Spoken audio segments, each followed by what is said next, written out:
మునుగోడు ప్రజా దీవెన సభకు నగరం నుంచి బయలుదేరనున్న కార్ల ర్యాలీని మంత్రి తలసాని శ్రీనివాస్ యాదవ్ పీపుల్స్ ప్లాజా వద్ద జెండా ఊపి ప్రారంభించారు। ఈ కార్యక్రమంలో నగర మేయర్ గద్వాల విజయలక్ష్మి, ఎమ్మెల్యే దానవ నాగేందర్ తదితరులు పాల్గొన్నారు।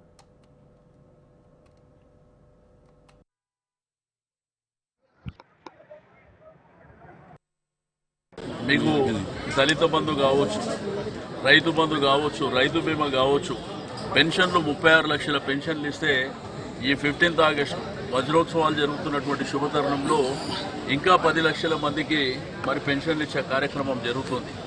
డబుల్ బెడ్రూమ్ ఇళ్ల నిర్మాణ కార్యక్రమాలు, దాంతోపాటు అలాట్మెంట్ ఇచ్చినవి కూడా మనం కళ్ళారా చూసినాం।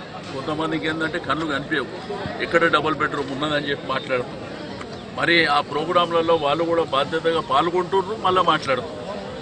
ఈ విధంగా చెప్పుకుంటూ పోతే చాలా కార్యక్రమాలు మన ప్రభుత్వం చేసేది।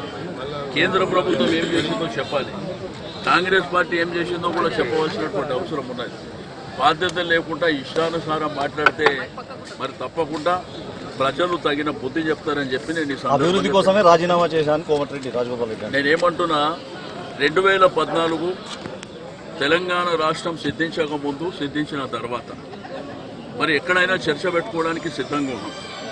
మరి గడిచిన 55-60 సంవత్సరాల నుంచి ఏ ప్రభుత్వాలు ఏం చేసినా కూడా చర్చ చేస్తాం। ఉద్యోగాలు వాళ్ళు ఎన్ని ఇచ్చారు, మేమెన్ని ఇచ్చినాం। ఈరోజు ఐటీ కానీ, ఇండస్ట్రీస్ కానీ మరి ఏ విధంగా సెల్ఫ్ ఎంప్లాయ్మెంట్ వచ్చింది। తెలంగాణ పబ్లిక్ సర్వీస్ కమిషన్ ఆధ్వర్యంలో ఆల్రెడీ 1,35,000 ఉద్యోగాలు ఇచ్చినాం। ఇంకా 85,000 ఉద్యోగాలకు నోటిఫికేషన్లు ఇచ్చి దశల వారీగా కూడా మరి ఫుల్ఫిల్ చేస్తున్నాం।